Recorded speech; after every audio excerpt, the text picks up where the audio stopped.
सीताराम, सभी को स्वागत आपका चैनल ईसीजी लर्नोलॉजी के अंदर। आज अपन बात करेंगे एट्रियल फ्लटर के बारे में।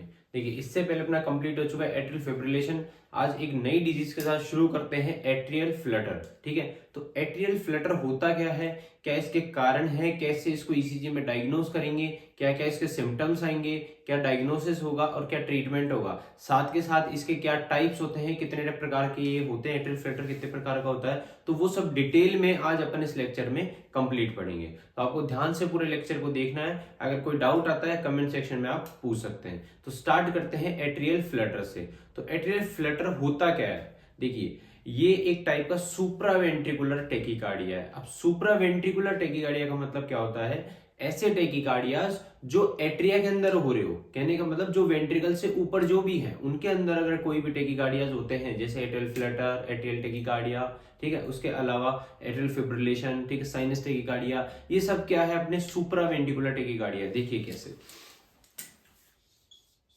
सुप्रा का मतलब होता है ऊपर की तरफ, और वेंट्रिकल, सुप्रा वेंट्रिकुलर मतलब वेंट्रिकल से ऊपर। तो ये वेंट्रिकल से, वेंट्रिकल से ऊपर क्या होता है, अपना ईवी नोड होता है, दोनों एट्रिया होते हैं और एसी नोड होता है। तो इनसे जो भी टेकिकार्डियाज हो रहे हो, जिनसे भी, जिनके कारण रेट 100 से ज्यादा हो रही हो, उनको अपन क्या कहते हैं, सुप्रा वेंट्रिकुलर टेकिकार्डिया। जैसे कि अपना साइनस टेकिकार्डिया ऐसे नोड से होता है तो साइनस टेकिकार्डिया, एट्रियस होता है तो एट्रियल टेकिकार्डिया, उसके अलावा atrial fibrillation, atrial flutter, junctional tachycardia. Then उसके बाद में, उसके अलावा ये तो क्या हो गए सुप्रावेंट्रिकुलर टेकिकार्डिया के टाइप्स हो गए। इसके अलावा जैसे अपने वेंट्रिकल की रेट बढ़ती है उसको वेंट्रिकुलर टेकिकार्डिया कहते हैं। तो सुप्रा और वेंट्रिकुलर टेकिकार्डिया और वेंट्रिकुलर टेकिकार्डिया में फर्क क्या होता है, सुप्रा वेंट्रिकल से ऊपर की तरफ से जनरेट होता है, उसके ओरिजिनेशन है, जो टेकिकार्डिया कहां से निकल रहा है, वेंट्रिकल से ऊपर की तरफ से, और वेंट्रिकुलर टेकिकार्डिया में कहां से ओरिजिनेट होता है, अपने वेंट्रिकल से। तो दोनों में डिफरेंस है वो यही है कि एक तो होता है वेंट्रिकल से ऊपर और एक होता है वेंट्रिकल्स के अंदर। तो वेंट्रिकल से ऊपर होने वाले सुपर वेंट्रिकुलर टेकिकार्डिया और वेंट्रिकल के अंदर होने वाले वेंट्रिकुलर टेकिकार्डिया। तो एट्रियल फ्लटर जो है, ठीक है, एट्रियल फ्लटर किसका टाइप है, सुप्रा वेंट्रिकुलर टेकिकार्डिया का टाइप है। क्यों, क्योंकि कहां पे ओरिजिनेट हो रहा है, दोनों एट्रिया के अंदर। एट्रिया के अंदर ओरिजिनेट हो रहा है, तो एट्रिया के ओरिजिनेट होने की वजह से जो इंपल्सेस है ज्यादा जनरेट होती है और किसके पास जाती है, वेंट्रिकल के पास। और क्या होता है, क्या पेशेंट का टेकिकार्डिया होता है। तो इसलिए इसको अपन क्या कहते हैं, सुप्रा वेंट्रिकुलर टेकिकार्डिया। ठीक है, तो पढ़ते हैं अपन, स्टार्ट करते हैं। Atrial flutter, atrial flutter is a type of supraventricular tachycardia caused by reentry circuit within the right atrium near the tricuspid annulus. ठीक है, यहां पे आपको समझना है कि एट्रियल फिब्रिलेशन और एट्रियल फ्लटर में फर्क क्या है, दोनों की ओरिजिनेशन कैसे, दोनों ओरिजिनेट कैसे होते हैं। तो जैसे लास्ट क्लास में एट्रियल फिब्रिलेशन अपन ने पढ़ा था, तो उसमें क्या होता है, बहुत सारे फोकाई है जो हैं, ठीक है, बहुत सारे फोकाई क्या कर रहे थे, इंपल्स जनरेट करने का काम कर रहे थे। जैसे अपन पहले वाली क्लास की बात करें तो बहुत सारी सेल्स जो हैं, बहुत सारी एक्टोपिक सेल्स इलेक्ट्रिसिटी जनरेट करती है, जिस कारण से एट्रिया की रेट जो है वो क्या हो जाती है, ज्यादा हो जाती है, और पेशेंट की क्या हो जाता है, इरेगुलर रिदम हो जाती है। ठीक है, वो क्या है, ये क्या है, सब मल्टीपल एक्टोपिक्स, मल्टीपल फोकाई है, ये क्या कर रहे हैं, एट्रियल फिब्रिलेशन कर रहे हैं। पर यहाँ पे बात चल रही है एट्रियल फ्लटर की। तो एट्रियल फ्लटर में थोड़ा सा अलग चीज होती है, उसका समझना है आपको क्या है। देखिए, ये है अपना दोनों एट्रिया, ये अपना राइट एट्रियम, ये अपना लेफ्ट एट्रियम, एंड ये है आपके ट्राइगस्पिड वॉल्स, ये आपके मिट्रल वॉल, ठीक है, और ये है अपना एवी नोड। ठीक है, अब आपको समझना है कि एट्रियल फ्लटर के अंदर क्या होता है, एक ट्राइगस्पिड, ये जो अपना ट्राइगस्पिड वॉल है, ये ट्राइगस्पिड वॉल से ऊपर की तरफ क्या बन जाता है, एक सर्किट बन जाता है। ये ऐसा राउंड कलर, राउंड सा एक सर्किट बन जाता है, ये सर्किट हो गया। ठीक है, अब इस सर्किट के बनने की वजह से क्या होगा कि जो इलेक्ट्रिसिटी है वो बार बार किसके अंदर घूमती रहेगी, इस एट्रिया के अंदर घूमती रहेगी। जैसे कि इलेक्ट्रिसिटी आई, ये कंटिन्यूअसली इसके अंदर घूमती रहेगी, बार बार बार बार बार, मतलब एक सर्कुलर पाथवे बन जाता है, जिस कारण से इलेक्ट्रिकल इंपल्सेस बार बार राइट एट्रियम के अंदर घूमती रहती है। और घूमने के कारण क्या होता है कि जो ईसीजी है उसके अंदर आपको भाई, जो देखो, जैसे इलेक्ट्रिसिटी ज्यादा कंटिन्यूअसली घूमती जाएगी, तेज तेज घूमती जाएगी, तो प्रॉपर पी वेव को बनने का टाइम मिलेगा नहीं। और एट्रिया कितनी बार बीट करेगा, 250 से 350 बार, कहने का मतलब 300 के अप्रोक्स एट्रिया क्या करेगा, कॉन्ट्रेक्शन करेगा। अब प्रॉपर कॉन्ट्रेक्शन हो नहीं पाएगा तो आपको ईसीजी में क्या दिखेगी, ऐसी फ्लटर वेव्स आपको देखने को मिलेगी, इनको अपन क्या कहते हैं, फ्लटर वेव्स, ठीक है। तो आपको पता है जब नॉर्मल कॉन्ट्रैक्शन होता है एट्रिया का तब आपकी नॉर्मल पी वेव देखने को मिलती है, पर यहाँ पे एट्रिया कितनी बार कॉन्ट्रैक्ट कर रहा है, अप्रोक्स 300 के बाद, 250 350 है तो अप्रोक्स अपन 300 मान लेते हैं, तो 300 के समथिंग एट्रिया कॉन्ट्रैक्ट कर रहा है। और इतनी बार कॉन्ट्रैक्ट करने की वजह से अब देखो फिब्रिलेशन में क्या होता है, इरेगुलरली कॉन्ट्रैक्ट करता है, यहाँ पे क्या है एक पाथवे बन रहा है, तो पाथवे जो है एक फिक्स टाइम पे कॉन्ट्रैक्शन कराएगा एट्रिया को, ठीक है। तो एट्रिया को फिक्स टाइम पे कॉन्ट्रैक्शन कराने की वजह से आपकी जो रिदम रहेगी वो क्या रहेगी, इसमें रेगुलर आपको देखने को मिलेगी। और यहाँ पे आपको समझना है कि ईसीजी के अंदर आपको पी वेव के बजाय क्या देखने को मिलेगी, फ्लटर वेव देखने को मिलेगी। एक ऐसा पैटर्न, ऐसा नोच टाइप का पैटर्न आपको देखने को मिलेगा जिनको अपन क्या कहते हैं, फ्लटर वेव्स कहते हैं, ठीक है। तो आपको समझ में आया ये हो क्यों रहा है, ये हो रहा है एक इस पाथवे के थ्रू, एक री एंट्री सर्किट के थ्रू। और इस री एंट्री सर्किट जो ये बन रहा है ये मेनली अपना बनता है राइट एट्रियम के अंदर और जो ट्राइकस्पिड वॉल है उसके ऊपर। देखो ये ट्राइकस्पिड वॉल है, ये ट्राइकस्पिड वॉल का एनुलस, जो जहां पे दोनों ट्राइकस्पिड वॉल जुड़े हैं उसको क्या बोलेंगे, पूरे एरिया को ट्राइकस्पिड एनुलस। तो ट्राइकस्पिड एनुलस के ऊपर की तरफ उसके पास में जो है ये सर्किट बनता है किसके अंदर, राइट एट्रियम के अंदर। तो वही चीज है कि ये क्या है, एक सुप्रावेंट्रिकुलर टेकिकार्डिया है, कॉज्ड बाय, किस कारण से हो रहा है, री एंट्री सर्किट की किसके अंदर, with in the right atrium के अंदर नियर द ट्राइकस्पिड एनुलस के पास में। नेक्स्ट पॉइंट की बात करें तो the length of the reentry circuit is similar to the size of the right atrium. भाई जो सर्किट का जो लेंथ है, सर्किट जितनी लेंथ का बना है ये लगभग जो है अपना राइट एट्रियम की लेंथ के बराबर का होता है। नेक्स्ट अपन बात करें in resulting in regular and rapid rate, जिसके कारण की वजह से क्या होता है कि जो एट्रिया की जो रेट है वो क्या हो जाती है, तेज हो जाती है, रैपिड हो जाती है, तेज हो जाती है, उसके साथ में रेगुलर होती है। इस चीज का ध्यान रखना है, एट्रियल फिल्टर के अंदर जो है रेट क्या एक रेगुलर टाइम पे रहती है, रेगुलर रहती है, रिदम भी रेगुलर रहती है। कितनी रहती है, अप्रोक्स 300 बीट पर मिनट के समथिंग ये अप्रोक्स रहती है। नेक्स्ट पॉइंट की बात करें तो the ventricle rate dependent on the impulses transmitted to the ventricles through the AV node. अब जो वेंट्रिकल की जो रेट है, देखो एट्रिया की रेट तो मैंने बात कर ली 300 है, यहाँ पे मैंने बोल दिया एट्रिया रेट कितनी है, 300 है अप्रोक्स, तो वेंट्रिकल की रेट कितनी होगी। अब सीधी सी बात है, एट्रिया और वेंट्रिकल के बीच में एक ही कनेक्शन है, कौन सा है अपना, एवी नोड। अब एवी नोड जितनी नीचे भेजेगा उतनी ही किसकी रेट होगी, अपने वेंट्रिकल की रेट होगी। जैसे मान के चलो यहाँ पे 300 है और 300 के हाफ भेज रहा है तो वेंट्रिकल की रेट कितनी होगी, 150, ठीक है। यहां पे आपको समझना है कि वेंट्रिकल की रेट जो है वो किस पे डिपेंडेंट है कि एट्रिया से कितनी इंपल्स एवी नोड तक आ रही है और एवी नोड जो है उनको कितनी नीचे तक पहुंचा रहा है, कितनी ट्रांसमिट कर रहा है, उसके डिपेंडेंट करती है अपनी वेंट्रिकल की रेट, ठीक है। तो तीनों पॉइंट आपको समझ में आए। अब बात करते हैं इसके ईसीजी क्राइटेरियाज की। अब ईसीजी क्राइटेरिया समझने के लिए आपको ध्यान से देखना है कि भाई ये कैसे कैसे इसका जो है फिजियोलॉजी हो रही है, किस कारण से कैसे हो रहा है, ये री एंट्री सर्किट कैसे चलता है वो भी आपको समझना है, ठीक है। अब देखिए भाई आपको पता है नॉर्मल इलेक्ट्रिकल कंडक्शन पाथवे क्या होता है, एसए नोड से एवी नोड, देन उसके बाद में बंडल ऑफिस बाद में दोनों बंडल ब्रांचेस एंड पुरकिंजे फाइबर्स, ये नॉर्मल कंडक्शन पाथवे। पर एक री एंट्री सर्किट बनने के कारण क्या होता है, इंपल्सेस बार बार किसके अंदर घूमती है, अपने राइट एट्रियम के अंदर, और बार बार घूमने की वजह से क्या होगा कि जो रेट है, जो कॉन्ट्रैक्शन एट्रिया का जो कॉन्ट्रैक्शन है वो तेज होगा, रैपिड होगा और रेगुलर होगा, क्योंकि कॉन्ट्रैक्शन जो एक पाथवे इंपल्सेस एक पाथवे में घूम रही है, जिस कारण की वजह से जो है एट्रिया एक रेगुलर टाइम पे कॉन्ट्रैक्शन करेगा, ठीक है। और ये क्या करेगी, जिस वजह से आपकी इंपल्सेस जो है एवी नोड को प्रॉपर टाइम पे मिलेगी और प्रॉपर टाइम पे मिलने के कारण इंपल्सेस किसके अंदर, वेंट्रिकल के अंदर जाएगी और वेंट्रिकुलर एक फिक्स टाइम पे कॉन्ट्रैक्शन करेगा। एग्जांपल लीजिए, यहां पे आपको मैं समझाता हूं, ठीक है। मान के चलिए ये पाथवे है आपका, ठीक है। एक बार इंपल्स आई, ये इंपल्स आई, एक बार एट्रिया के अंदर इन्होंने सर्कुलेट किया, आपकी एक फ्लटर वेव बनी, देन उसके बाद में दोबारा किया, दूसरी फ्लटर वेव बनी, ठीक है। एक और बार किया, तीसरी फ्लटर वेव बनी, देन उसके बाद में इंपल्सेस किसके पास गई, एवी नोड के पास। मतलब 3 बार सर्कल होने के बाद में आपकी इंपल्सेस किसके पास गई, एवी नोड के पास, और एवी नोड किसके पास भेजेगा, वेंट्रिकल के पास। तो आपकी क्यूआरएस कॉम्प्लेक्स बन गया, भाई वेंट्रिकल के पास गई, वेंट्रिकल ने कॉन्ट्रैक्शन किया और आपका क्यूआरएस कॉम्प्लेक्स बन गया। देन अगेन वापस आपकी 1, 2 और 3, फिर वेंट्रिकल के बाद गई। तो यहाँ पे क्या हो रहा है कि आपकी 3 फ्लटर वेव बन रही है, उसके बाद में एक क्यूआरएस कॉम्प्लेक्स बन रहा है। तो यहाँ पे आपके जो टाइम, जो इंटरवल है, जो इंटरवल है वो फिक्स रहेगा, ड्यूरेशन जो है दोनों आरआर के बीच में वो फिक्स रहेगी, क्योंकि एक काम जो हो रहा है ना इस यहाँ पे, वो क्या हो रहा है, एक सर्कुलर पाथवे के थ्रू काम हो रहा है, जिस वजह से जो है एट्रिया और वेंट्रिकल जो है एक प्रॉपर टाइम पे एक फिक्स्ड मैनर में कॉन्ट्रैक्शन और रिलैक्सेशन करेंगे, जिस वजह से रिदम जो रहेगी इसमें रेगुलर रहेगी। ये चीज आपको समझनी है, ठीक है।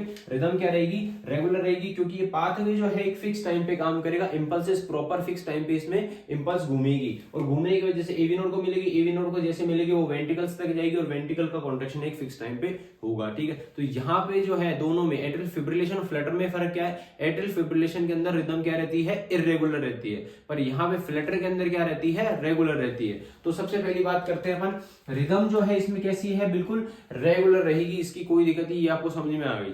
दूसरी बात आपको देखनी है कि पी वेव, पी वेव यहाँ पे क्या रहती है, एब्सेंट रहती है। उसका रीजन क्या है, पी वेव नहीं बनेगा, क्योंकि यहाँ पे आपको पता है नॉर्मल जब इंपल्सेस जाती है तब आपका नॉर्मल पी वेव बनती है, नॉर्मल एट्रियल कॉन्ट्रैक्शन करता है तब पी वेव बनती है, पर यहाँ पे क्या हो रहा है, एबनॉर्मली कॉन्ट्रैक्शन हो रहा है, जिस कारण से पी वेव जो है वो शेप चेंज हो जाएगी, बिल्कुल अलग हो जाएगी, और कैसी बन जाएगी, फ्लटर टाइप की देखने को मिलेगी, जिसको अपन क्या कहते हैं, फ्लटर वेव। तो पी वेव अपन क्या लिख सकते हैं, एब्सेंट, पी वेव क्या रहेगी इसमें, एब्सेंट। और अपन एक चीज और लिख सकते हैं, P wave is replaced by Flutter waves, P wave के बजाय क्या आ जाएगी, एट्रियल फ्लटर, मतलब फ्लटर वेव्स आपको देखने को मिलेगी। उसके अलावा तीसरे क्राइटेरिया की बात करें, sawtooth appearance flutter wave seen, sawtooth appearance, so यानी क्या होता है, आरी, आरी देखिए अपनी जो जैसे कोई पेड़ वगैरह काटते तो वो जो आरी होती है, तो आरी के दांत कैसे होते हैं, शेप इस शेप के होते हैं, तो ये वाली जो शेप है ये किसके दांत दिख रही है, सो टूथ, सो टूथ यानी आरी के दांत की अपीयरेंस, मतलब उसके जैसे दिखने वाले आपको फ्लटर वेव देखने को मिलेगी, मतलब आरी के दांत जैसी आपको जो है शेप की फ्लटर वेव देखने को मिलेगी। तो कभी कभार पूछ लेते हैं कि सो टूथ अपीयरेंस किस टैकीकार्डिया के अंदर देखने को मिलता है, तो आपको ध्यान रखना है एट्रियल फ्लटर के अंदर देखने को मिलता है। नेक्स्ट बात करें कि एट्रियल रेट कितनी रहेगी, 250 से 350 बीट पर मिनट जो है एट्रिया की रेट इसके अंदर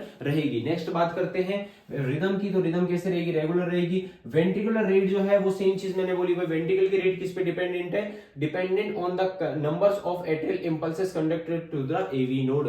भाई एट्रिया की इंपल्सेस जो है कितनी एवी नोड तक आ रही है, कितनी एवी नोड तक जा रही है, एवी नोड के जाने के बाद में वेंट्रिकल तक जाएगी, तो डिपेंड किस पे कर रहा है कि एट्रिया से कितनी इंपल्सेस एवी नोड पे आ रही है, उसके ऊपर ये डिपेंड करता है। नेक्स्ट बात करते हैं क्यूआरएस कॉम्प्लेक्स की, तो क्यूआरएस कॉम्प्लेक्स जो है नॉर्मली इसके अंदर नैरो आपको देखने को मिलता है, क्यों देखने को मिलता है, क्योंकि एट्रिया की रेट इसमें ज्यादा रहती है, तो वेंट्रिकल की रेट भी इसमें क्या रहेगी, ज्यादा रहेगी, जिस कारण से क्यूआरएस कॉम्प्लेक्स जो है थोड़ा नैरो हो जाएगा। नेक्स्ट अपन बात करते हैं पीआर इंटरवल, तो पीआर इंटरवल इसमें मेजरेबल नहीं होता, अपन मेजर नहीं कर सकते, क्योंकि एग्जैक्ट आपको पी वेव देखने को मिली ही नहीं, जब पी वेव नहीं देख रही तो आप जो है क्या नहीं देख सकते, पीआर इंटरवल मेजर नहीं कर सकते, ठीक है। फ्लटर वेव से फिर भी आप देख सकते हैं, बाकी पी वेव के नहीं होने के कारण अपन प्रॉपर पीआर इंटरवल नहीं देख सकते, ठीक है। नेक्स्ट बात करते हैं कॉजेस, क्या क्या कारण की वजह से ये होता है, ठीक है। मेनली ये यंग पेशेंट्स के अंदर मेनली देखने को मिलता है, बाकी फिर भी अगर किसी के हार्ट की कोई बीमारी है, जैसे बीपी वगैरह की दिक्कत है, हाइपरटेंशन है, तो उनकी कारण क्या होता है, चेंबर के अंदर इनलार्जमेंट हो सकता है, हाइपरट्रोफी हो सकती है, या चेंबर के स्ट्रक्चर के अंदर कोई दिक्कत आ सकती है, सेल्स के अंदर एब्नॉर्मलिटी हो सकती है। भाई री एंट्री सर्किट बनने का कारण क्या है, कुछ भी हो सकता है। अगर सेल्स के अंदर किसी प्रकार की एब्नॉर्मलिटी आती है तो वो क्या री एंट्री सर्किट बन सकता है, और री एंट्री सर्किट बनने के कारण इंपल्सेस उस सर्किट में घूमती रहेगी, जिस कारण से जो है पेशेंट के टैकीकार्डिया हो जाएगा, एट्रियल फ्लटर आपको देखने को मिलेगा। तो सबसे पहला कारण अपन बात करें हाइपरटेंशन, बीपी, अगर लंबे समय तक किसी पेशेंट की बीपी है तो जो है उसके क्या हो सकता है, चेंबर्स के अंदर एब्नॉर्मलिटी हो सकती है और एट्रियल फ्लटर हो सकता है। नेक्स्ट अपन बात करते हैं कोरोनरी आर्टरी डिजीज, ठीक है। कोरोनरी आर्टरी डिजीज मतलब अगर हार्ट की जो आर्टरीज है उनके अंदर कोई डिजीज हो जाए, जिस कारण से हार्ट के मसल्स को प्रॉपर ब्लड सप्लाई नहीं मिल पाए। अब ब्लड सप्लाई अगर नहीं मिलेगी तो प्रॉपर कॉन्ट्रैक्शन नहीं होगा, प्रॉपर कॉन्ट्रैक्शन रिलैक्सेशन नहीं हो पाएगा, तो सेल्स के अंदर एब्नॉर्मलिटी हो रही है यहाँ पे, और एब्नॉर्मलिटी होने के कारण क्या होगा, सेल्स जो है उनके अंदर एबिलिटी जो है, जो क्षमता है कि भाई वो प्रॉपर काम करने की, वो कम हो जाएगी, और वो खुद एक सर्कुलर पाथवे बना लेगी, और सर्कुलर पाथवे अगर बन जाता है तो एट्रियल फ्लटर हो सकता है। नेक्स्ट अपन बात करते हैं कंजेनिटल हार्ट डिजीज, देखो जन्मजात अगर कोई बीमारी, जैसे अपन बात करें दिल में छेद, ASD, atrial septal defect, ventricular septal defect, ठीक है, और भी अनेक प्रकार की बीमारियां होती है, तो इनके किसी भी कारण मतलब जन्म से कोई हृदय की कोई बीमारी है, उस हृदय की बीमारी के कारण भी क्या हो सकता है, पेशेंट के एट्रियल फ्लटर हो सकता है। नेक्स्ट हम बात करते हैं इस्केमिक हार्ट डिजीज, देखो इस्केमिक ये इंपॉर्टेंट, इस्केमिक हार्ट डिजीज मतलब अगर हार्ट की मसल्स को प्रॉपर ब्लड सप्लाई नहीं मिल रही, जैसे कि अगर पेशेंट के एमआई हो गया, मायोकार्डियल इन्फार्क्शन हो गया, स्कीमिया हो गया, तो इनके कारण हार्ट को प्रॉपर ब्लड सप्लाई नहीं मिल पा रही, सेल्स को प्रॉपर सप्लाई नहीं मिल पाने के कारण क्या हो जाता है, सेल्स में एब्नॉर्मलिटी हो जाती है, एक पाथवे बन सकता है, और एक पाथवे सर्किट बनने के कारण क्या हो सकता है, ईसीजी के अंदर एट्रियल फ्लटर हो सकता है। नेक्स्ट नेक्स्ट अपन बात करते हैं पल्मोनरी एम्बोलिज्म। अगर पल्मोनरी आर्टरी के अंदर ब्लॉक हो गया है तो पल्मोनरी आर्टरी के अंदर ब्लॉक होने के कारण क्या होगा, देखिए ये आपका हार्ट के अंदर पल्मोनरी आर्टरी है, ये इसके अंदर ब्लॉक होने के कारण क्या होगा कि आपके ब्लड सप्लाई आगे लंग्स तक जाएगी नहीं, किसके अंदर बढ़ता रहेगा ब्लड, राइट वेंट्रिकल के अंदर। राइट वेंट्रिकल के ऊपर प्रेशर पड़ेगा, जिसकी वजह से किस पे प्रेशर पड़ेगा, राइट एट्रियम पे, और राइट एट्रियम क्या हो सकता है, इनलार्ज हो सकता है और चेंबर के अंदर दिक्कत आ सकती है, जिस कारण की वजह से एट्रियल फ्लटर हो सकता है। नेक्स्ट अपन बात करते हैं पोस्ट कार्डिक सर्जरी। अगर पहले किसी पेशेंट के कार्डिक सर्जरी हुई है, ठीक है, कोई किसी प्रकार की सर्जरी हुई, जैसे वॉल चेंज हुए हो, या फिर अपन बात करें चेंबर्स के अंदर कोई और दिक्कत हो गई हो, कोई पेसमेकर लगाया हो, और भी प्रकार की दिक्कत हो सकती है, मतलब अंदर की कोई सर्जरी हुई, बाईपास सर्जरी हुई होगी, ठीक है, तो इन सर्जरी के कारण क्या हो सकता है, चेंबर्स के अंदर कोई चोट लग सकती है, सेल्स डैमेज हो सकती है, और सेल्स डैमेज होने के कारण क्या हो सकता है, चेंबर के अंदर एब्नॉर्मलिटी होने के कारण, उस सेल्स डैमेज होने के कारण एक सर्कुलर पाथवे बन सकता है, सर्किट बन सकता है, और सर्किट बनने के कारण क्या होगा, एट्रियल फ्लटर हो सकता है। नेक्स्ट में बात करते हैं हाइपरथायरॉइडिज्म। हाइपरथायरॉइडिज्म मतलब थायराइड हार्मोन अगर ज्यादा हो जाए, जिस कारण से क्या होगा, थायराइड हार्मोन जो है अपनी बॉडी की सिंपैथेटिक एक्टिविटी को बढ़ा देगा, हार्ट रेट को बढ़ा देगा, और सेल्स को जो है थोड़ा ज्यादा एक्टिवेट कर देगा, जिस कारण से जो है इंपल्सेस ज्यादा हो जाएगी और एक सर्किट बन सकता है, सेंस के अंदर एब्नॉर्मलिटी आ सकती है और सर्किट बन सकता है। नेक्स्ट बात करते हैं कार्डियोमायोपैथी। देखो मायोकार्डियल जो है अपनी हार्ट के जो मायोकार्डियम, उसके अंदर अगर डिजीज हो जाए, डिजीज कैसे हो सकती है, चैम्बर जो है इनलार्ज हो सकता है, हाइपरट्रॉफी हो सकती है, सेल्स हार्ड हो सकती है, तो किसी भी कारण की वजह से अगर सेल के अंदर एब्नॉर्मलिटी आती है, तो एब्नॉर्मलिटी आने के कारण क्या हो सकता है, एक सर्किट बन सकता है, और सर्किट बनने के कारण पेशेंट के क्या होगा, एट्रियल फ्लटर हो सकता है। नेक्स्ट बात करते हैं सीओपीडी। सीओपीडी क्या होता है, क्रॉनिक ऑब्स्ट्रक्टिव पल्मोनरी डिजीज। अगर लंग्स की बीमारी है पेशेंट के, लंग्स की कोई डिजीज हो गई हो, तो डिजीज होने के कारण क्या होगा कि जो प्रेशर है वो किस पे पड़ेगा, अपने राइट साइड के चैम्बर्स पे, राइट एट्रियम और राइट वेंट्रिकल के ऊपर। वही सीधी सी बात है, लंग्स को कौन कनेक्ट कर रहा है, अपना दोनों राइट साइड के चैम्बर्स कनेक्ट करके रख रहे हैं, तो अगर लंग्स में कोई दिक्कत होगी, ठीक है, गैसेज एक्सचेंज नहीं हो पा रही है, प्रेशर पड़ रहा है, तो जिन कारण से अपने राइट साइड के चैम्बर्स के अंदर एब्नॉर्मलिटी आएगी, और एब्नॉर्मलिटी आने के कारण दोनों जो चैम्बर्स हैं उनके अंदर किसी प्रकार की जो सेल्स है उनमें डैमेज हो सकता है, सेल्स में हाइपरट्रॉफी हो सकती है, थिकनेस हो सकती है, डायलेशन हो सकता है, तो उनके कारण क्या होगा, पेशेंट के हार्ट के अंदर क्या हो सकता है, सर्किट बन सकता है, और सर्किट बनने के कारण जो है एट्रियल फ्लटर हो सकता है। नेक्स्ट हम बात करते हैं स्ट्रेस। ज्यादा स्ट्रेस लेने की वजह से, अल्कोहल की वजह से और ड्रग्स, इन कारण की वजह से, मतलब ज्यादा कंज्यूम करने की वजह से भी ये चीजें हो सकती है, ठीक है। ये ज्यादा जो मेन कॉज है वो अपना ischemic heart disease, main ischemia की वजह से ये देखने को मिलती है, और अपने सीओपीडी और पल्मोनरी एम्बोलिज्म की वजह से देखने को मिलती है। नेक्स्ट अपन बात करते हैं क्या क्या सिम्टम्स आएंगे। अब पेशेंट के देखो क्या हो रहा है, आपको पता है रेट बढ़ रही है, पेशेंट का हार्ट जो है फ्लटर कर रहा है, तेज तेज बीट कर रहा है, तो बीटिंग करने के कारण पेशेंट को क्या होगा, पाल्पिटेशन, मतलब हार्ट हार्ट जो है तेज तेज फड़फड़ाएगा, ठीक है। अपन को जो है फील होगा, जब आप पेशेंट को जब पास जाएंगे तो आपको फील होगा कि भाई हार्ट ऐसे लगेगा, पेशेंट का हार्ट बाहर आ रहा है, बहुत तेज तेज बीट करेगा, उसको अपन क्या बोलेंगे, पाल्पिटेशन, फ्लटरिंग हार्ट फ्लटर करेगा, तेज तेज बीट करेगा, फ्लटर करेगा। उसके अलावा शॉर्टनेस ऑफ ब्रीथ, सांस लेने में कठिनाई होगी, प्रॉपर कॉन्ट्रैक्शन रिलैक्सेशन नहीं होने के कारण क्या होगा, तेज सांस लेने के कारण प्रॉपर जो है पेशेंट सांस नहीं ले पाएगा, सांस में कमी हो जाएगी, तो शॉर्टनेस ऑफ ब्रीथ, डिजीनेस, चक्कर आएंगे, चक्कर के अलावा चेस्ट में, छाती में भी दर्द हो सकता है, ध्यान रखना है। उसके अलावा आपके फेंटिंग, बेहोश हो सकता है पेशेंट, और समटाइम्स एसिम्प्टोमेटिक, कभी कभार इसके सिम्टम्स भी देखने को नहीं मिलते, ठीक है। नेक्स्ट हम बात करते हैं इसको कैसे डायग्नोस करेंगे ईसीजी के अंदर। तो उसको डायग्नोस करना बहुत इजी है। आपको डायग्नोस कैसे करना है, फिजिकल एग्जामिन करके, मेडिकल हिस्ट्री भाई पेशेंट आएगा तो आप सबसे पहले क्या करते हैं, उसको फिजिकली देखते हैं, भाई क्या दिक्कत है क्या नहीं है, जी वगैरह जो है स्टेथोस्कोप लगा के देखते हैं, तो उसको फिजिकल एग्जामिन किया, उसकी मेडिकल हिस्ट्री लेते हैं, उसके बाद में उससे पूछते हैं भाई कभी क्या हुआ था, पहले की कोई बीमारी, तो उसकी मेडिकल हिस्ट्री होगी। देन उसके अलावा उसकी ईको करेंगे, ईसीजी करेंगे। ईसीजी क्या होती है, जैसे मैंने बताया कि ईसीजी के अंदर जो है आपको फ्लटर भी देखने को मिलेगी, तो आपको पता लग जाएगा फ्लटर है। अब किस कारण से है, किस रीजन की वजह से हो रही है, उसके लिए अपन क्या करेंगे, ईको करेंगे। ईको क्या है, एक टाइप की सोनोग्राफी टेस्ट होती है। जैसे इकोकार्डियोग्राफी में क्या होता है, एक प्रोब होता है जो अपने चेस्ट पे लगाया जाता है, जिस कारण से चेस्ट के अंदर की जितनी भी चीजें हैं, हार्ट के अंदर जितनी भी एब्नॉर्मलिटी है, वो सारी अपन को स्क्रीन पे दिख जाती है, अपन को पता लग जाता है, अपन आइडेंटिफाई कर सकते हैं, ठीक है। तो ईको के से अपन जो है आइडेंटिफाई कर सकते हैं भाई पेशेंट के किस कारण की वजह से एट्रियल फ्लटर हो रहा है। नेक्स्ट में बात करते हैं हॉल्टर मॉनिटरिंग। हॉल्टर मॉनिटरिंग जैसे मैंने बताया कि भाई ईसीजी जो होती है वो 10 सेकंड की होती है, पर हॉल्टर मॉनिटरिंग क्या होती है, एक टाइप का ईसीजी टेस्ट ही है, पर वो कितनी देर रिकॉर्ड करता है, वो 24 घंटे की रिकॉर्डिंग अपन को करके देता है। नेक्स्ट हम बात करते हैं ब्लड टेस्ट। ब्लड टेस्ट से भी पता कर सकते हैं, क्यों, जैसे किसी पेशेंट का हाइपरथायरॉइडिज्म है, ड्रग्स वगैरह ज्यादा कंज्यूम कर लिया किस प्रकार के, तो वो अगर अपन को ब्लड में मिल रही है तो इसका मतलब है भाई थायराइड अगर बढ़ा हुआ मिल रहा है तो अपन समझ जाएंगे भाई हाइपरथायरॉइडिज्म की वजह से ये हो रहा है। नेक्स्ट हम बात करते हैं क्या क्या ट्रीटमेंट देंगे। देखो इसके ऐसे अगर पेशेंट अनस्टेबल है मतलब कोई दिक्कत नहीं है पेशेंट के, और अगर पेशेंट स्टेबल है तो कोई दिक्कत नहीं है, अगर अनस्टेबल है तो उसके लिए क्या क्या करना पड़ेगा। अब जैसे अपन को पता है रेट ज्यादा बढ़ रही है तो अपन बीटा ब्लॉकर्स देंगे। अब बीटा ब्लॉकर्स में भी जैसे कि मेटोप्रोलोल अपन मेनली प्रेफर करेंगे पेशेंट के। उसके अलावा कैल्शियम चैनल ब्लॉकर देंगे। कैल्शियम चैनल ब्लॉकर्स में कौन सी आती है, वेरापामिल, डिल्टियाज़ेम, तो वो अपन देंगे ताकि हार्ट रेट जो है थोड़ी स्लो हो। भाई अपन को सबसे पहले क्या करना है, रेट को स्लो करना है, रेट को कंट्रोल करना है, क्योंकि रेट अगर बढ़ी तो कार्डिक आउटपुट कम होगा, कार्डिक आउटपुट कम तो बॉडी में सप्लाई कम जाएगी। तो सबसे पहले अपन को रेट कंट्रोल करना है। रेट कंट्रोल करने के लिए अपन क्या देंगे, beta blocker, calcium channel blocker और डिगॉक्सिन, ये 3 ड्रग्स अपन मेनली पेशेंट को देंगे। नेक्स्ट अपन बात करते हैं रेट रिदम कंट्रोल। अब पेशेंट की रेट कंट्रोल हो गई, पर अब उसको रिदम को वापस कंट्रोल करने के लिए अपन क्या करेंगे, anti arrhythmic drugs. Anti arrhythmic drugs देंगे। एंटी अरिथमिक ड्रग्स क्या करेगी, रिदम को कंट्रोल करेगी, रिदम को एक रेगुलर पैटर्न में लाएगी, जिससे पेशेंट जो है वापस स्टेबल हो सकता है। नेक्स्ट उसके अलावा कैथेटर एब्लेशन।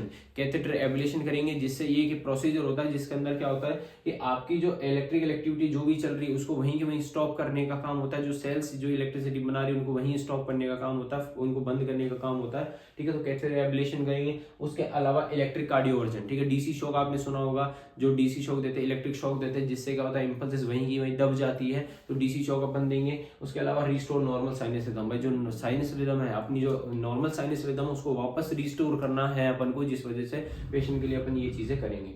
नेक्स्ट हम बात करते हैं एंटी कोगुलेशन। अब आपको पता है कि एट्रिया कॉन्ट्रैक्शन 300 बार कर रहा है, प्रॉपर कॉन्ट्रैक्शन हो नहीं रहा, तो कॉन्ट्रैक्शन नहीं होने के कारण ब्लड वहां पे इकट्ठा हो रहा है और क्या बन सकता है, क्लॉट बन सकता है। तो क्लॉट ना बने, तो क्लॉट से बचाने के लिए अपन क्या देंगे, एंटी कोगुलेशन ड्रग्स देंगे, तो prevent from blood clot formation in the atria. Atria के अंदर ब्लड क्लॉट ना बने तो उसको प्रिवेंट करने के लिए अपन क्या देंगे, एंटी कोगुलेशन ड्रग्स अपन पेशेंट को देंगे। ठीक है, इसका जो डायग्राम है जो फ्लटर वेव्स का, ठीक है, इस सर्किट का, तो सर्किट का डायग्राम आप इसमें बना लीजिए। इसके नेक्स्ट स्लाइड में मैं अभी टाइप्स आपको समझाऊंगा, तो पूरी क्लास आपको ध्यान से देखनी, टाइप भी आपको ध्यान से देखनी, क्योंकि इसके टाइप्स इंपॉर्टेंट है। किस टाइप की आपको फ्लटर वेव्स दिख रही है वो भी इंपॉर्टेंट है, वो भी आपको ध्यान से देखना है।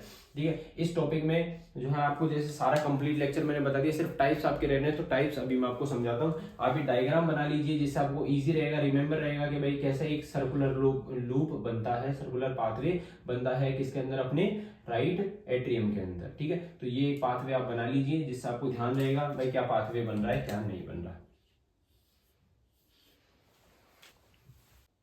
अब अपन बात करते हैं classification of the atrial flutter. Atrial Flutter के क्लासिफिकेशन को समझना है आपको ध्यान से। देखिए नॉर्मली 2 टाइप का क्लासिफिकेशन अपन ने देखा है इसमें। सबसे पहला है टिपिकल एट्रियल फ्लटर, दूसरा है atypical atrial Flutter. Typical atrial Flutter जो है, ठीक है, उसको अपन टाइप फर्स्ट एट्रियल फ्लटर भी बोलते हैं। आपको ध्यान रखना है, टाइप फर्स्ट एट्रियल फ्लटर भी बात बोलते हैं इसको। इसके अंदर किसका इन्वॉल्वमेंट है, आईवीसी और tricuspid isthmus in the reentry circuit. भाई जो री एंट्री सर्किट है, देखिए इसमें क्या होता है, जो री एंट्री सर्किट बनता है वो कहां बनता है, अपनी ये आईवीसी है, इंफीरियर वेना केवा, और ये है ट्राइकस्पिड वॉल। तो इन दोनों के जो बीच का जो ये है लेयर है, ये जो जगह रहती है इन दोनों के, ये अपनी आईवीसी हो गई और ये अपने वॉल रह गए। इन दोनों के बीच में ये जो जगह है, ये क्या है, एक फिब्रस मस्कुलर स्ट्रिप होती है, एक स्ट्रिप होती है मस्कुलर। ठीक है, तो इसको अपन क्या बोलते हैं, इसको बोलते हैं कावो ट्राइकस्पिड काव। देखिए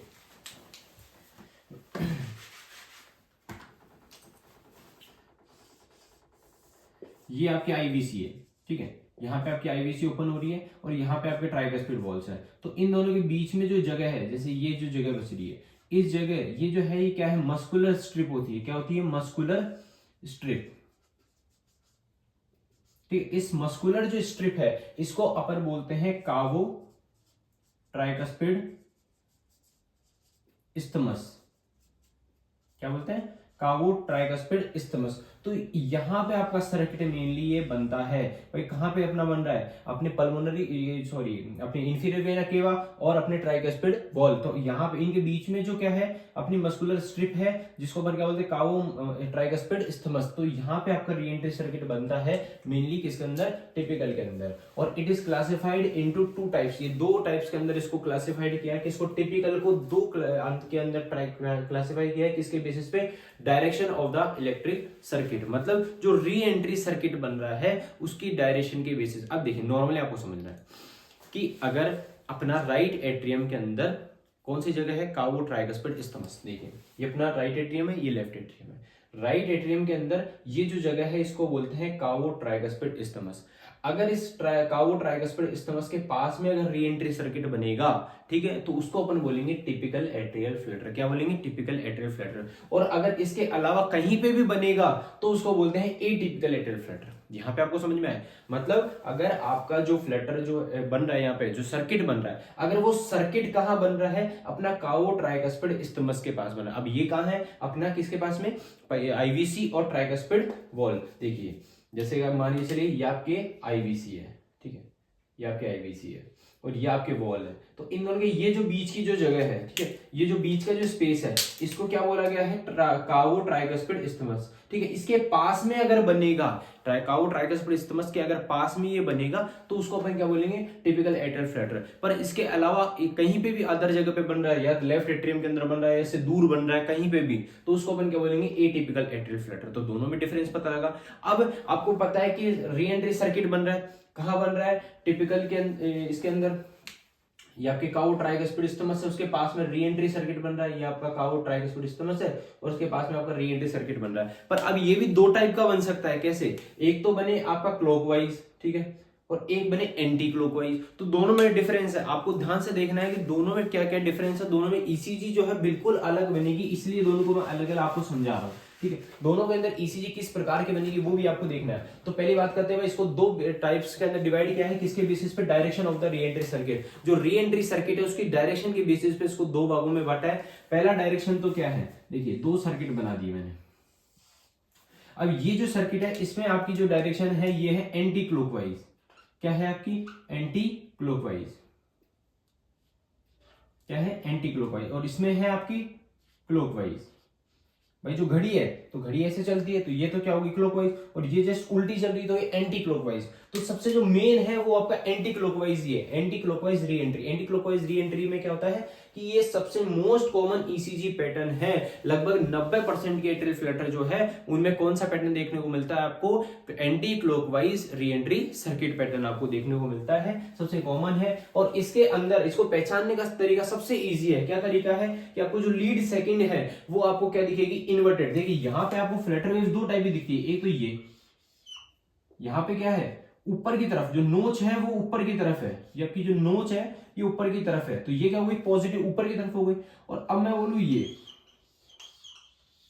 तो यहाँ पे नोच क्या है, नीचे की तरफ, इन्वर्टेड। तो मतलब फ्लटर वेव बन रही है, पर कैसी बन रही है, इन्वर्टेड, उल्टी फ्लटर वेव देखने को मिलती है। किसके अंदर, लीड सेकंड के अंदर, लीड थर्ड के अंदर और लीड एवीएफ के अंदर। ये चीज ध्यान रखनी है। अगर आपको इन्वर्टेड फ्लटर वेव दिख रही है लीड सेकंड के अंदर, लीड थर्ड के अंदर और एवीएफ के अंदर, तो उसको अपन क्या बोलेंगे, anti clockwise re entry circuit. उसके अलावा बात करें इसके अंदर आपको पॉजिटिव, अब देखो लीड सेकंड थर्ड और एवीएफ में तो क्या दिखती है, नेगेटिव, मतलब इन्वर्टेड फ्लटर वेव्स, और पॉजिटिव दिखती है किसके अंदर, V1 के अंदर। तो ये चीज ध्यान रखनी है, अगर ये आपको दो चीजें साथ में दिखती है तो उसको क्या बोलेंगे, एंटी क्लॉकवाइज। तो एंटी क्लॉकवाइज में आपको दिख रहा होगा कि जो सर्किट है वो कैसा बन रहा है, एंटी क्लॉकवाइज सर्किट आपको देखने को मिल रहा है। नेक्स्ट अपन बात करते हैं क्लॉकवाइज की। तो क्लॉकवाइज क्या होता है, जो क्लॉक की डायरेक्शन में जो है नॉर्मली हो रहा है तो उसको अपन क्या बोलेंगे, क्लॉकवाइज।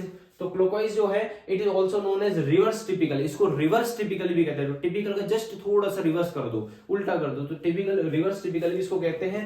ये अनकॉमन होता है, बहुत कम देखने को मिलता है। मेनली 10% जो केसेस है उनके अंदर आपको देखने को मिलेगा। मतलब एट्रियल फ्लटर के जितने भी केसेस है उनके 10% केसेस के अंदर आपको देखने को मिलेगा। और इसका पहचानने का तरीका सबसे बढ़िया क्या है कि it produce positive Flutter wave. भाई आपको पता है एंटी क्लॉकवाइज में तो क्या दिख रही थी लीड सेकंड में, इन्वर्टेड फ्लटर वेव्स। यहां पे क्या देखने को मिलेगी आपको, देखिए positive Flutter waves lead second में। मतलब अगर लीड सेकंड देखोगे आप, लीड सेकंड के अंदर अगर पॉजिटिव है तो क्लॉकवाइज, अगर नेगेटिव है तो एंटी क्लॉकवाइज। ठीक है, और V1 के अंदर क्या होगा, जस्ट इसका अपोजिट होगा। क्या अपोजिट होगा कि अगर आप एंटी क्लॉकवाइज देखेंगे तो पॉजिटिव फ्लटर वेव दिखेगी, और अगर क्लॉकवाइज देखेंगे तो आपके लिए V1 के अंदर इन्वर्टेड जो है आपको फ्लटर वेव देखने को मिलेगी। तो ये पहचानने का तरीका बहुत ईजी है, इससे आपको समझ में आ जाएगा भाई कैसे क्या कौन सा है, क्लॉकवाइज है या एंटी क्लॉकवाइज है। जो एंटी क्लॉकवाइज है वो 90% केसेस के अंदर देखने को मिलता है, और जो क्लॉकवाइज है वो ओनली 10% के अंदर देखने को मिलता है। नेक्स्ट अपन बात करते हैं एटिपिकल एट्रियल फ्लटर। अब एटिपिकल क्या होता है? अब टिपिकल तो मैंने बताया कि अगर कावो ट्राइकस्पिड इस्थमस के पास में अगर सर्किट बनेगा, भाई ये अपना कावो ट्राइकस्पिड इस्थमस है, पूरा ये राइट एट्रियम है, राइट एट्रियम का इतना सा पार्ट क्या है? कावो ट्राइकस्पिड इस्थमस। अगर इसके पास में सर्किट बनेगा तो उसको बोलेंगे टिपिकल। और इसके अलावा कहीं भी बनेगा, चाहे वो लेफ्ट एट्रियम में बने, चाहे ऊपर वाले एट्रियम में बने, राइट एट्रियम के कोने में बने, किसी भी प्रकार से, मतलब इससे दूर अगर कहीं भी बनेगा तो उसको अपन क्या बोलेंगे? Atypical atrial Flutter. ठीक है, तो एटिपिकल एट्रियल फ्लटर क्या है? It is uncommon form of atrial Flutter, मतलब एट्रियल फ्लटर का कम से कम अनकॉमन फॉर्म है, ये बहुत कम देखने को मिलती है। इसके अलावा it is not dependent on cavo tricuspid isthmus, मतलब जो कावो ट्राइकस्पिड इस्थमस है उस पर डिपेंडेंट नहीं होती। उसके अलावा it originate from the left atrium, mainly left atrium में होती है, वहां से ओरिजिनेट होती है, और outside the cavo tricuspid isthmus region, cavo tricuspid isthmus region से थोड़ा सा आउटसाइड, मतलब उससे थोड़ा सा दूर या बाहर की तरफ ये मेनली बनता है। मतलब री एंट्री सर्किट तो उसमें भी बनेगा, पर कहां बनेगा? थोड़ा दूर बनेगा, किससे? कावो ट्राइकस्पिड इस्थमस से। अब वो चाहे लेफ्ट एट्रियम में बने, चाहे कहीं भी बने, कहने का मतलब ये है। इसके अलावा, यहाँ के अलावा वो कहीं भी बन सकता है, यहाँ बन जाए, यहाँ बन जाए, यहाँ बन जाए, यहाँ बन जाए, तो वो क्या होगा? Atypical atrial Flutter. ठीक है, बहुत कम देखने को मिलता है। मेनली कौन सा देखने को मिलता है आपको? ट्राइकस्पिड टिपिकल एट्रियल फ्लटर आपको मेनली ईसीजी के अंदर देखने को मिलता है, और उसमें भी कौन सा? एंटी क्लॉकवाइज 90% आपको ईसीजी में देखने को मिलता है। तो एंटी क्लॉकवाइज को पहचानना है तो सबसे इजी है, आपको इन्वर्टेड फ्लटर वेव्स आपको देखनी है। इन्वर्टेड फ्लटर वेव्स अगर सेकंड लीड के अंदर दिखती है तो आपको समझ जाना है कि पेशेंट के क्या है? Anti clockwise re entry circuit है, टिपिकल एट्रियल फ्लटर है। ठीक है, आज इस टॉपिक से रिलेटेड अगर आपको किसी भी प्रकार का डाउट आता है, कोई भी दिक्कत आती है, आप कमेंट सेक्शन में पूछ सकते हैं। और एक चीज का ध्यान रखना है, आपको अगर लेक्चर पसंद आया हो, ठीक है, आपको अच्छा लगा हो, तो आप फॉलो करें, लाइक करें, कमेंट करें, शेयर करें, चैनल को सब्सक्राइब करें। ठीक है, और अगर कोई किसी प्रकार की आपको दिक्कत आती है तो कमेंट सेक्शन में पूछ सकते हैं। Thank you for watching, follow for more content.